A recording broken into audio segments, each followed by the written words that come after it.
Trade deadline week has arrived, and the Orlando Magic don't just have a goal to get under the tax. What the Magic must do, and the players they should be targeting today on Locked On Magic.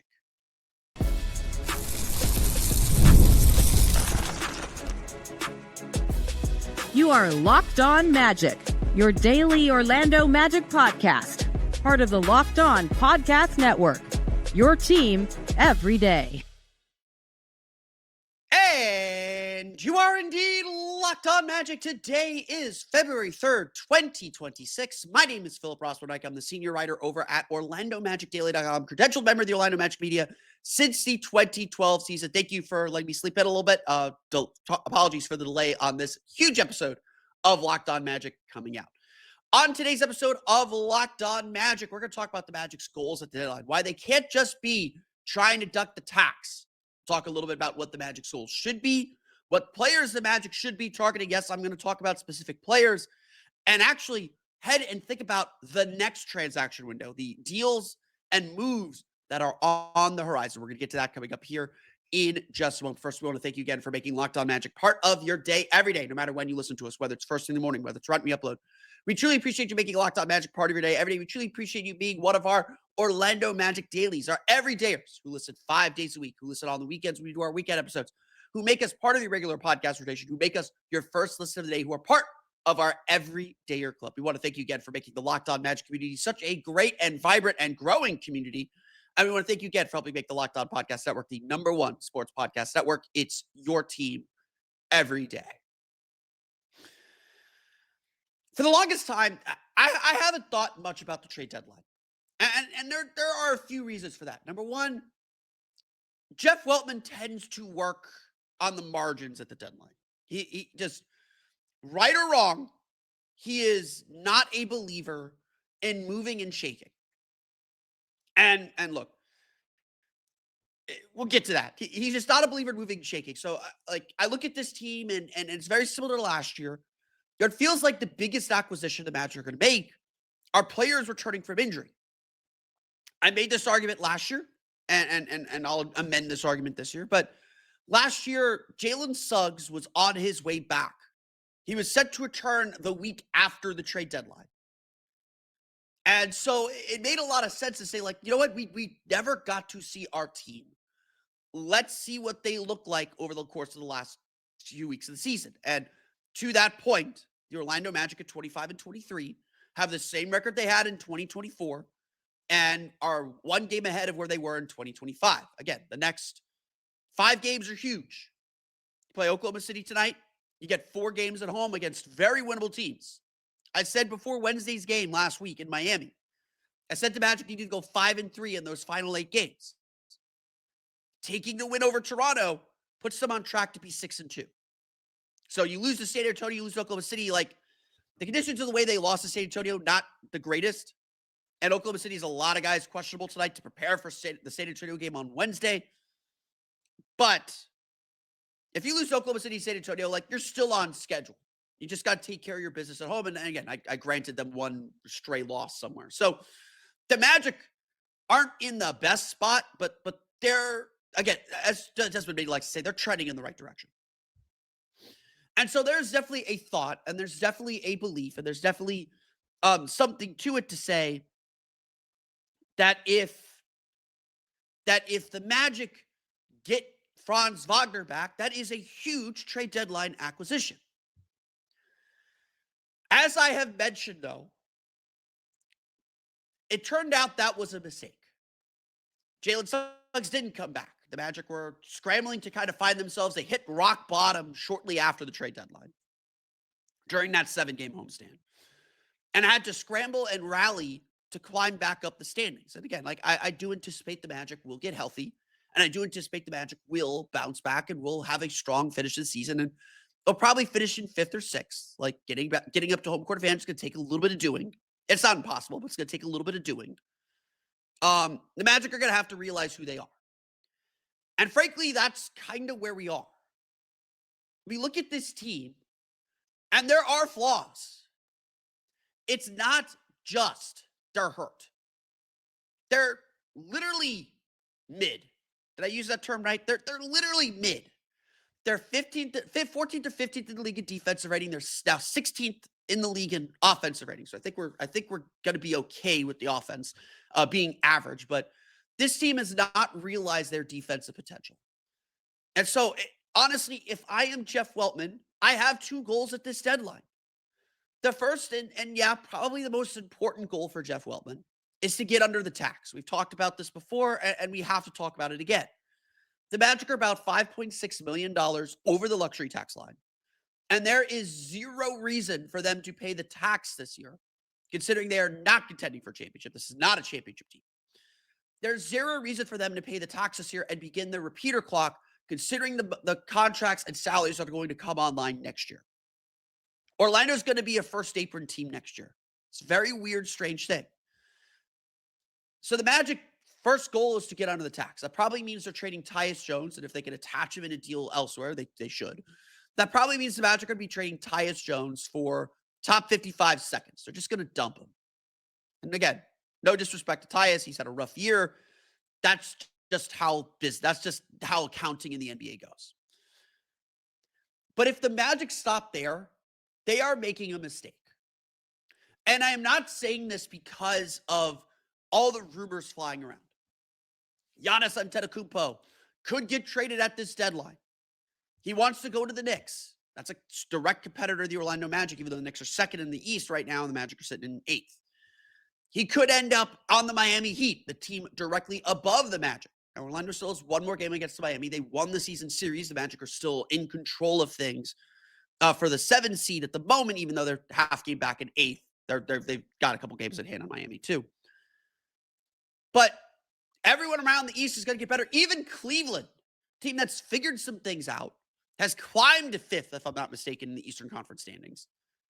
They are reportedly in discussions to trade the often injured Darius Garland to LA for James Harden. Now, I'm not a big fan of that move for Cleveland. You can listen to our friends at Locked On Cavs and Locked On Clippers for more, as well as Locked On NBA. I'm not a fan of that move, but this is the point.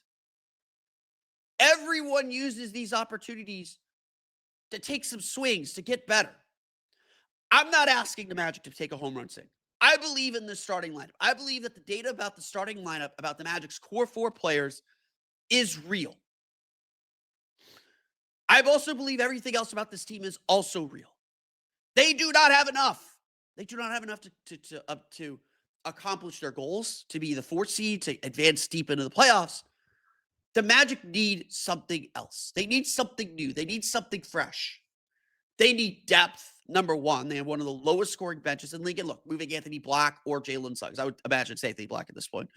Moving Anthony Black to the bench when Franz Wagner comes back is going to help the bench a little bit. But when you watch this team, it still feels like there aren't enough guys who could attack off the dribble. There aren't enough guys who could score and create for themselves.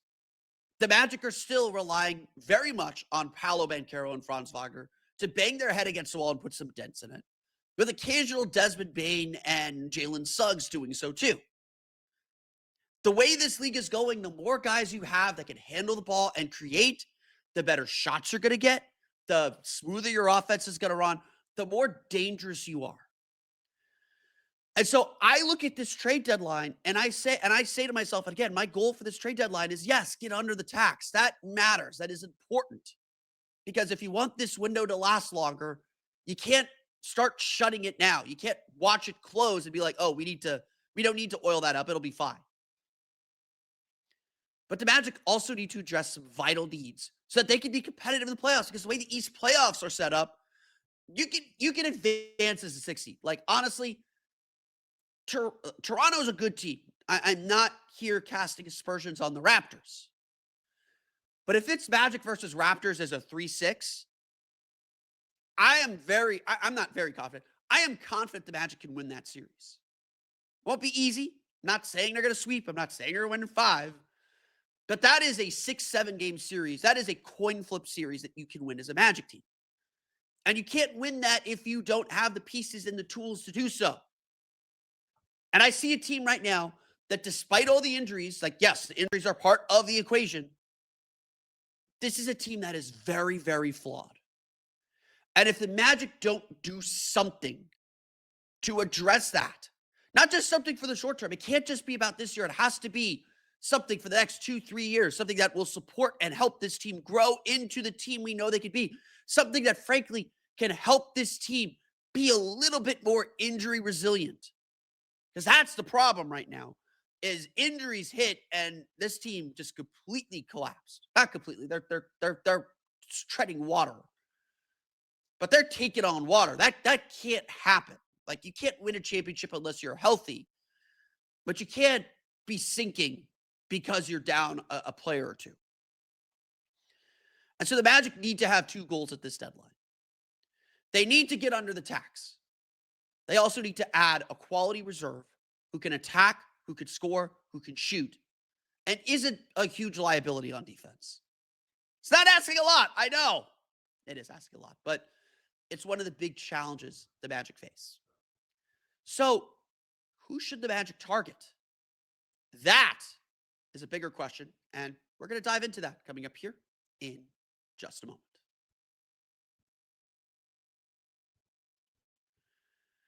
But first, today's episode of Locked On Magic is brought to you by our friends over at FanDuel. It's the last call for football on FanDuel.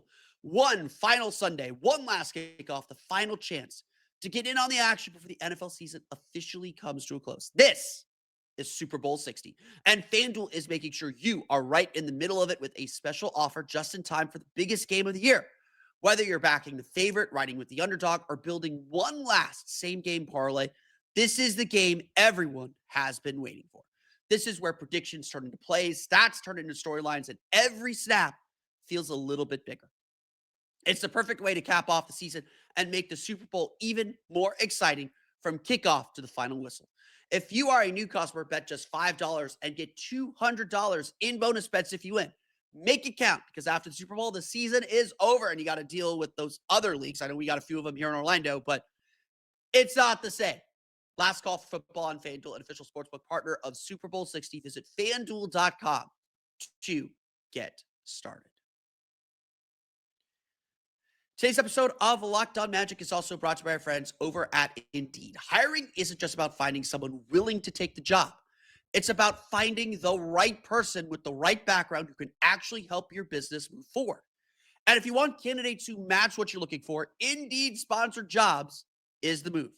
Because instead of hoping the right person stumbles across your post, Indeed helps you match with quality candidates by boosting your job listing to the people who fit your specific criteria: life skills, certifications, and location. This is what is great about Indeed. You can get specific and target exactly what you need. It saves time because you're spending less energy sorting through mismatches. And with sponsored jobs, your posts get seen by candidates who are actually a fit. And here's a stat that says it all. In the minute, roughly minute, probably now a minute because I stalled enough. In the minute I've been talking to you, companies like yours made 27 hires on Indeed, according to Indeed data worldwide. So if you are hiring, spend less time searching and more time interviewing candidates who check all your boxes with Indeed sponsored jobs. Listeners of the show will get a $75 sponsored job credit to help you get your job the premium status it deserves at Indeed.com/podcast. That's Indeed.com/podcast. Terms and conditions apply. Hiring, do it the right way with Indeed.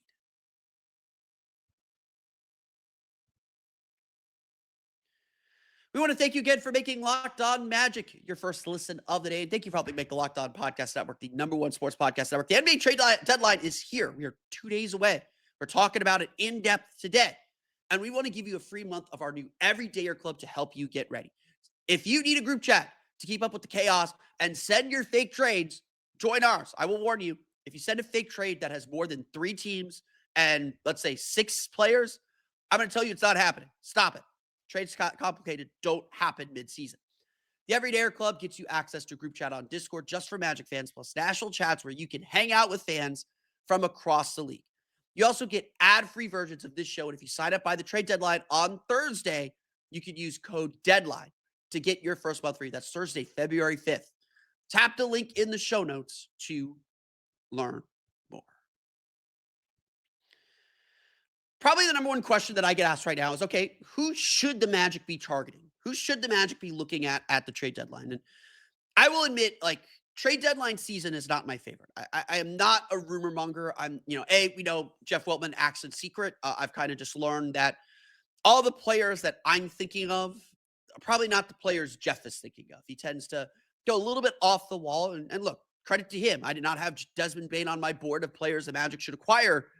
He got it done. So, I do think there is a little bit of like, hey, trust him a little bit. I know there's not a ton of trust in him, especially when it comes to deadline, especially when it comes to like addressing key needs for this team. But the Desmond Bane trade was a really good trade. I know that the cost was pretty high, but Dez has worked out really, really well so far. I have been nothing but pleased with Desmond Bane. I know the shooting's not where we want it to be.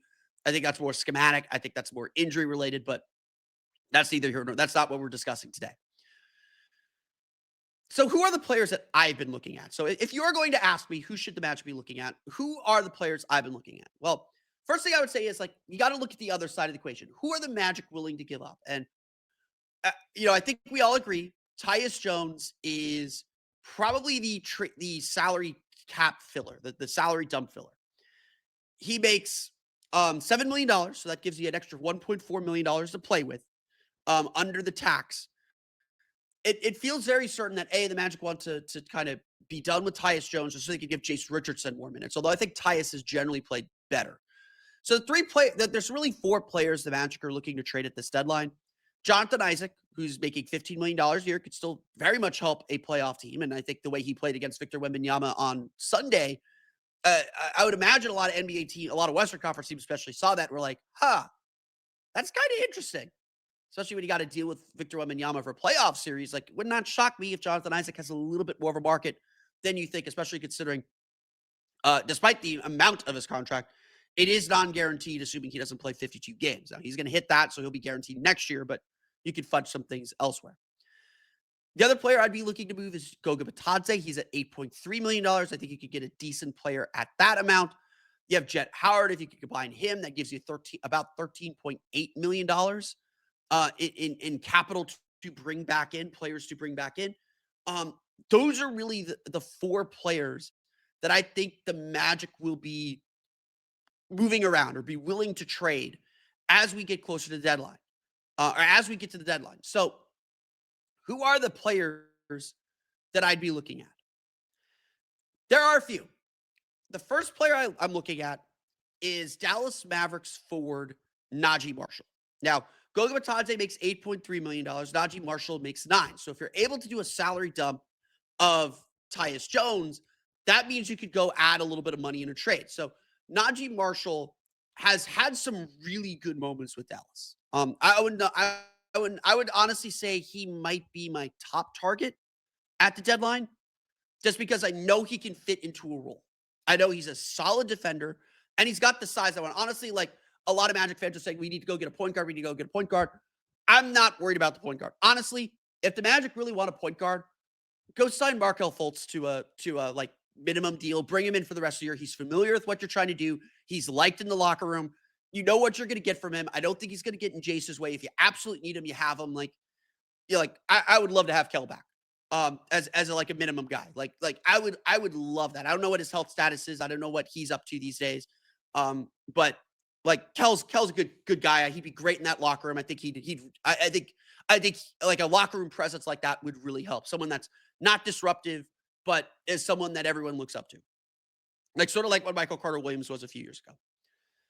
Najee Marshall is averaging 14.6 points per game. He's shooting 30.4% from 3. So he's not the 3-point shooter that you want, but he shoots 53.8% from the field overall. He's a solid defender. Again, $9 million. He's got, I believe, 2 years left on his deal. He's got this year, next year, $9.4 million. He's extension eligible. So this is a guy that does a job, plays a role. Give him an open 3, he'll make it. Well, can attack a little bit. He's not like this great attacker. He's not this great scorer, but he can fill in and up his scoring when you need him to. Like in Orlando, he probably averages 10 points per game, but coming off the bench, that is who's scoring 10 points per game off the bench right now. Like that is a huge, huge deal. So like I do have Najee. He's 28 years old, so he's like right in the sweet spot. Contract is good. I would be looking at Najee Marshall now. Dallas is way under the tax, if I'm not mistaken. So that should not be no, the Mavericks are over the tax and over the apron. So this helps them too because they're taking on less money. Like Dallas can make they save a little bit of money, not a ton. So it's not a straight salary dump because Orlando can't take that much more money back. But this is a deal that feels like it's beneficial to both teams. Like Dallas needs some size. Lively's out. Gafford is on the trade block too. That could be another deal that the Magic look to this summer. Anthony Davis is constantly in and out of lineup, is potentially on the trade block as well. Goga Bitadze gets opportunity to play in Dallas the rest of the season. So that's the kind of deal I'm looking for. Like deals that are sort of beneficially mutual like that. And someone that comes in just fills a role. I'm not looking for someone to upset the apple cart. Another player that I'm looking at is a player that is familiar, and that's why I am a little hesitant to mention him so much. But there is something to it, and we've seen him destroy the Magic a few times this year. There is something to it that I think is worth pursuing, especially because Charlotte is getting serious and is trying to address key needs. Charlotte needs bigs. Like Ryan Kalkbrenner and Moussa Diabate have been holding the fort down, but they need some solidity at center, and it does feel like Charlotte is in the market for a big-time center. If they strike out on all of them, it would not shock me if they turn to Orlando and say, hey, just give us Goga Bitadze. We'll call it a day. Now, this one gets trickier. And maybe it's not even Goga Bitadze, but this gets trickier. I do think Colin Sexton would be a good option for Orlando. I think he provides a lot of the skills the Magic are looking for. He is a great attacker. The defense is iffy, but he has shown a willingness to defend in the past. But at $18.9 million, it means the Magic would have some work to do. It probably costs them both Jonathan Isaac and Jet Howard to get a deal done. The only good news is that Sexton is a free agent next year. And so theoretically, because he's in a smaller role, because his role's been diminished a little bit, they could sign him to a lesser contract. They could trade Jonathan Isaac and Jet Howard, so that's about $20 million, for Colin Sexton at $18.9 million or $19 million, and then bring Colin Sexton back at, let's say, $12, $13 million a year. And then he's their sixth man alongside Anthony Black. I think that would be some good cap work. That would be really good managing of your books. Because yes, you're giving up two players right now, but then you bring it back and you're able to reduce your payroll a little bit and save a little bit of money in the long term. Now, that's assuming Sexton is what they're looking for. Now, Sexton is having a really nice year, 14.2 points per game, shooting 48.8% from the floor overall on 9.9 field goal attempts, 39.3% shooting from three. He's a career 38.8% three-point shooter. He shot better than 39% in each of the last 4 seasons with Utah and with Charlotte. Coming off the bench, being a sixth man, playing alongside a great defender in Anthony Black coming off the bench. He'll always be next to a good guard defender. I would doubt that they play a lot of Sexton Bain lineups. It makes sense because, again, the thing the Magic need right now are players who can attack off the dribble, players who can kind of read defenses, get downhill, just create something beyond just Paolo and Franz. They need, I think of the Indiana Pacers a lot. The reason why the Pacers work so well is yes, Tyrese Halliburton gets the wheels turning, but Andrew Nembhard comes in and can attack. TJ McConnell could come in and attack. Ben Shepherd's a three-point shooter. Benedict Mathurin could come in and attack a little bit. They work because they have a bunch of guards who are not afraid to attack off the dribble. And Orlando just needs players who are willing and able to get downhill, set others up, create tension in defenses. And so that's, to me, what Colin Sexton represents. Now, again, we've talked Colin Sexton for 3 years, it feels like.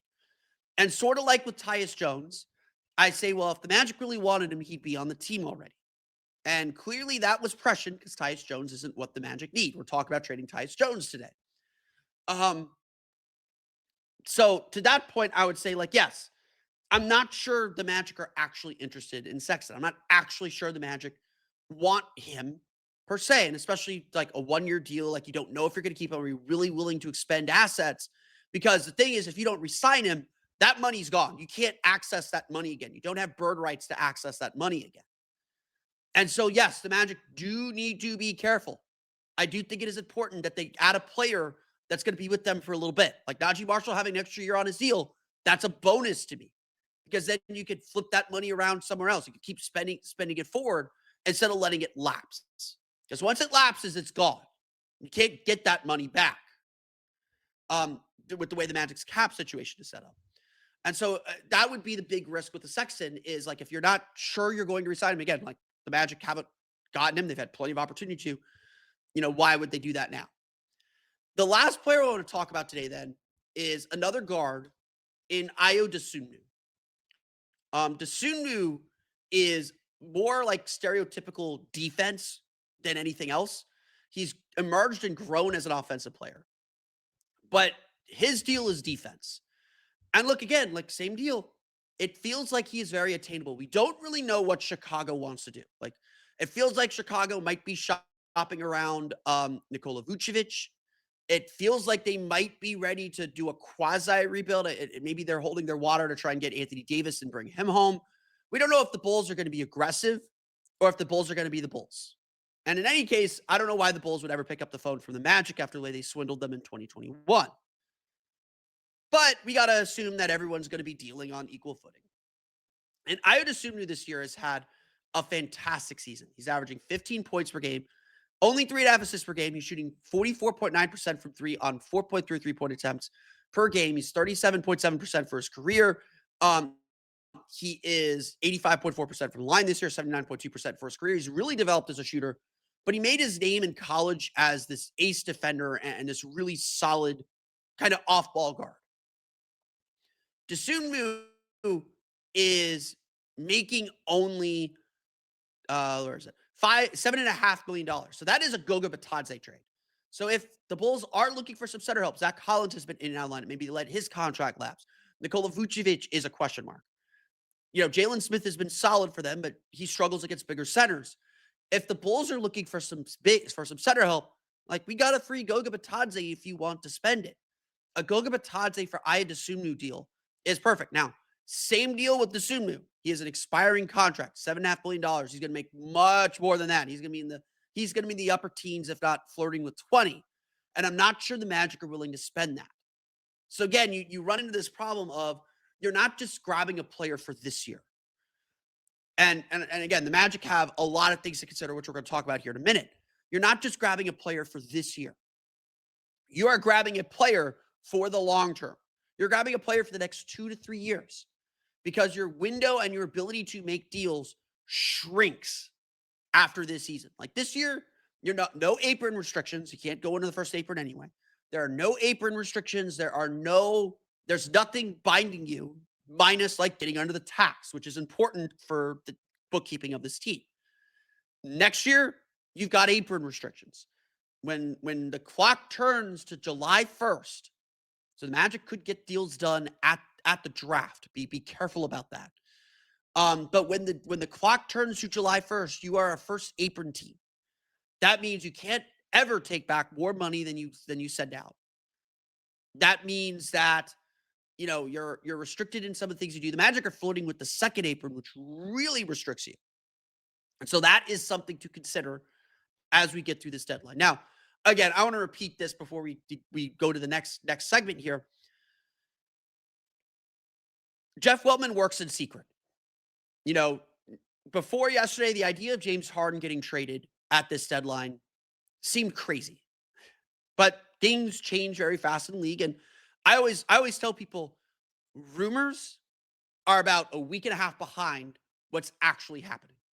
Like in my experience, when something is rumored, that's probably because someone is either trying to restart negotiations or just kind of commenting where things are at. But unless things are happening now, rumors rarely like pop out of nowhere. Like this has been stuff that's been going on for weeks or so.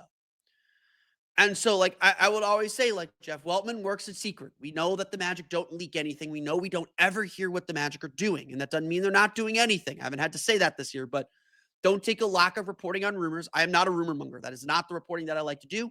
I respect how the Magic work and operate. If they want to tell me something, they can tell me something. If an agent wants to tell me something, get in my mentions, tell me something. But I'm not accepting rumors, but I don't chase those because, again, like, who's telling me anything? Like I'm small. I'm here in Orlando. But don't take a lack of reporting to mean a lack of activity. There are options out there. Like Najee Marshall's been thrown around a little bit. Sumu, like I thought the Magic would have gotten in the Dennis Schroeder or Keon Ellis sweepstakes.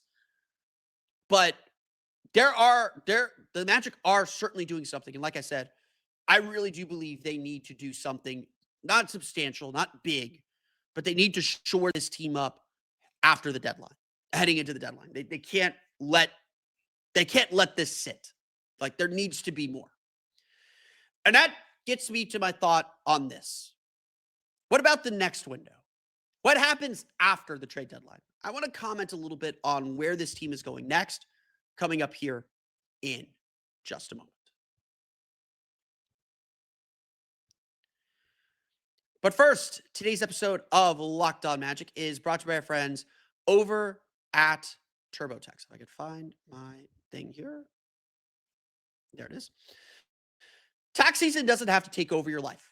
This year, TurboTax is making it easier than ever to just hand things off and move on with your day. With TurboTax Full Service, you can have your taxes done for you by a trusted local expert, start to finish without the stress or guesswork. Instead of spending hours trying to figure out forms, you can meet with a local TurboTax expert in person or connect online. They handle everything from W-2s to self-employed forms and work to get you every deduction. You can upload your documents, go about your day, and get updates right in the TurboTax app. It is a huge time saver and gives real peace of mind knowing an expert is handling it. For a limited time, you can have your taxes done by a local TurboTax expert for just $150 all in. If a TurboTax expert didn't file for you last year, just file by February 28th. That's the end of this month. Take taxes off your plate and get back to your life. Visit TurboTax.com/local to book your appointment today.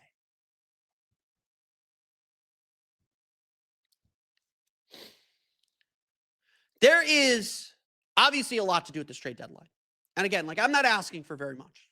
Like swapping Goga Batadze for Najee Marshall, it could be a substantial move, but it is not earth-shaking.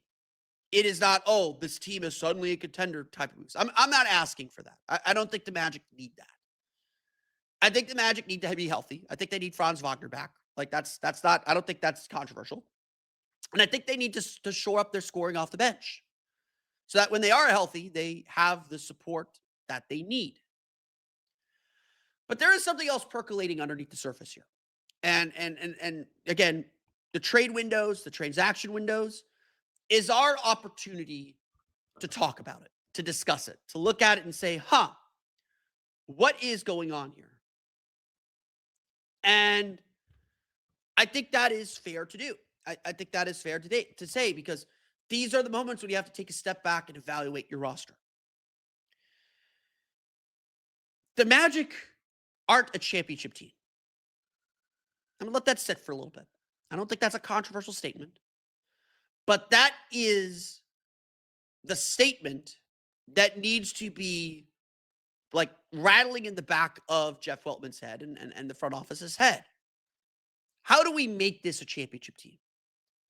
Now, some of that is, okay, yeah, be healthy. Some of that is, Paolo Banchero makes another leap, a leap we expect him to make this year, a leap that he's maybe taking right now. Franz Wagner is healthy, takes another leap. Like, seeing this team healthy, like some of it is we still don't really know what this team needs. And I'm a big believer that you can't really prove anything until the playoffs. We're going to learn a lot in the playoffs. And it is the Magic's responsibility not to do something at the deadline that handicaps future moves. That's why I'm looking at 2-year contracts. That's why I'm looking at expiring deals. I'm looking at players that the Magic can bring in that could be part of this team for the next 2 years, next 2-3 years, but still enable them to do things, especially when they are apron restricted. It is undeniable, though, that when we exit the playoffs, we're going to have to ask this critical question. What do the Magic need to win a championship? And when we look at this roster, there has to be some honesty about it. I think I said this last year about Jeff Weltman. The Magic must be ruthless. Look at Cleveland. Cleveland is starting to figure things out. They were the 1 seed last year. That team is still in there. But they aren't satisfied with where they're at. They went out and got Lonzo Ball, a deal that I praised last year. And look, it hasn't worked out. So what did Cleveland do? They got probably the 2 biggest role players that were available on the trade market in Dennis Schroeder and Keon Ellis. And they did that while also saving money, while also not giving up draft picks, because there's only one Sacramento, so don't lose sleep over it. But they did that without giving up very much and maintaining their flexibility to be involved in this James Harden discussion, to be involved perhaps in a LeBron James trade this offseason. The Cavs stayed aggressive. They were ruthless. They admitted mistakes and turned back. And that is the way the Magic haven't acted as an organization. Wendell Carter is a great example of this. And we talked a little bit about this in the offseason, that this is the Wendell Carter season. If Wendell Carter doesn't work this season, then it's time. And I am a Wendell Carter supporter. I think he's had a fantastic season. He had a bad game on Sunday. He told Jason Beatty, the Orlando Sentinel, this was probably the worst game of my career. Didn't do what this team needed him to do and get those mistakes out now. Especially if we're going to trade Goga Batadze, and that's a thing that we're discussing very seriously. Wendell Carter's figured out the health thing. Knock on wood, second straight year where he's been very healthy. He has been 34% three-point shooter, which we'll take. He's been solid on the glass. He's been the linchpin of this team's defense. He is the back line of this defense, and while he's not this highlight reel rim protector, he has been solid. But just like I say with Mosley, like, all this regular season stuff, like, that's great. That gives us evidence that makes us feel confident about things, or not confident, perhaps. But everything gets proven in the playoffs. Again, I am a Wendell Carter supporter, and I have said for years, I am not sure that you can win a championship without a rim-protecting center. Without a center who can go out and make plays and change shots and be a presence in the paint. Wendell Carter is solid, but he is not a jump out of the gym rim protector. There's a reason why Magic fans are talking about a Daniel Gafford trade. There's a reason why Magic fans are discussing other trades to bring in bigs. And with the Magic committed long-term to Paolo, to Franz, to Jalen, to Dez, if the Magic are going to make a move to their starting lineup, it's going to be Wendell Carter. And so this regular season stuff is great. But if Wendell Carter comes up short in the playoffs, guess where the Magic are going to turn? Guess where the Magic are going to look? Guess what the Magic are going to do this summer and what their mission's going to be this offseason?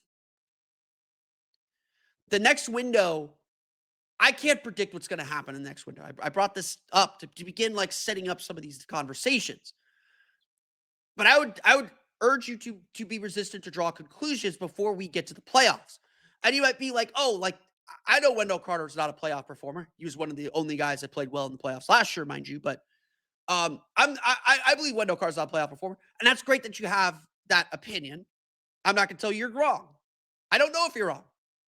I think Wendell Carter's earned the right to prove himself in the postseason and for us to see what he is and what he isn't. On top of that, yes, there is this looming decision regarding Jalen Suggs and Anthony Black. I don't think the Magic need to make that decision in this window and in this offseason, but the Magic are going to give Anthony Black a very rich contract. He's going to get more than $20 million. It is probably going to be closer to $25 million a year. Jalen Suggs has this very friendly contract. It's front-loaded. He's paid more than $30 million. And look, I think Orlando goes through next season with both and decide, are we that good? Is AB too good not to start? Do we need to move one of these players? Is it time to move Jalen Suggs because he's just been so unreliable with the injuries? But again, once you start asking these questions, and these are fair questions to ask, I don't think it's crazy to ask this question. Once you start asking these questions, then you start formulating action. Then you start saying, well, if this happens, then we'll explore this. Or let's just see, people are calling us. Let's just see what they're offering. Let's listen. Let's get an idea of what this market is. The NBA is always in flux. This is a transaction league.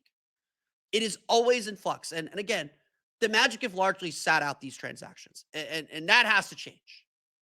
Like, it's time to be ruthless. It's time to be aggressive. It's time to not settle. You and I can see that injuries are a big reason why the Magic are 8th right now. And they're really 7th, but they're 8th in the standings. You and I can see why the Magic are fighting for the play-in right now. We can also see that the Magic don't have enough to compete with the top teams in the league. And this summer, the next transaction window is going to be about figuring out how do we ensure that we are with that top group. We thought we did that this summer. Clearly, we messed some things up. The formula is not right. Maybe that means getting a new coach. Maybe that means swapping out some role players. Maybe that means moving Wendell Carter Jr. Maybe that means seriously entertaining trades for Jalen Suggs or Anthony Black because you can't pay them both. Maybe that is what that means. But the Magic have to be aggressive in whatever their goals are going to be, whether it's now, whether it's in the summer. It's time. It's time to move. It's time to move and shake. It's time to be aggressive. It's time to be assertive and clear about who you are and getting things done, being creative about it, but getting things done to become a better team. At the deadline this year, it's going to happen on the margins. Don't expect some big move. I would expect the Magic to dump Tyus Jones, get under the tax. I would then expect them to add, and I will be disappointed if they don't. I would expect them to add one key bench player. And then look to add more key bench players in the offseason. But that's where we're at. That's what the Magic have to do. That's what the Magic must accomplish. And if they don't, it's going to feel like another lost season. It's going to feel like the Magic didn't reach their potential and didn't set themselves up for success. I want to thank you all again for listening to today's episode of Locked On Magic. Of course, find me on Twitter at @PhilipRR_OMD and on Blue Sky at PhilipRR. You can subscribe to the podcast, Apple Podcasts, Stitcher, TuneIn, Himalaya, Google Play, Spotify, Odyssey, and all the my state online podcasts to your podcast-enabled listening device. You can check us out on YouTube as well. Just search for Locked On Magic. For the latest on the Orlando Magic, be sure to check out OrlandoMagicDaily.com. You can find us on Twitter at OMagicDaily. And for even more Orlando Magic content, be sure to check out my Patreon page, your Orlando Magic Hub, at patreon.com/Orlando Magic Hub. As always, thank you for your support. And if you're in our Everydayer Club, I am working on a way to get you access to the content that I post on my Patreon on the Everydayer Club. So stay tuned. So if you want to join our Everydayer Club through Locked On, you can do so. And I'm trying to get you access to my other subscription content for free. No additional charge on that. I don't want you to pay twice for anything. So subscribe to one of my various subscription services. I know I got to consolidate a little bit, but I am trying to set you all up and make sure you get all that extra premium content in addition to access to everything else. So thank you all again for your support, whether you're supporting on the Patreon, whether you're supporting on the Everydayer Club. Truly, truly, truly, truly, truly appreciate your support. You can, again, check out the Everydayer Club at lockedonmagic.supercast.com. That's lockedonmagic.supercast.com. You'll get you get access to the ad-free audio feed plus members-only Discord access and more. For those of you on video, we're going to send you the first ever 24/7 national NBA YouTube channel. On audio, make sure you make your second listen NBA Game Night on Locked On NBA. That's going to do it for me today, though. I want to thank you all again for listening to today's episode of Locked On Magic. Thank you again for letting me sleep in. We will be back tomorrow to chat about the Magic's game against the Oklahoma City Thunder. But until then, for Orlando Magic Daily and Locked On Magic, this has been Philip Rossman-Reich. We'll see you all again next time for another episode of Locked On Magic.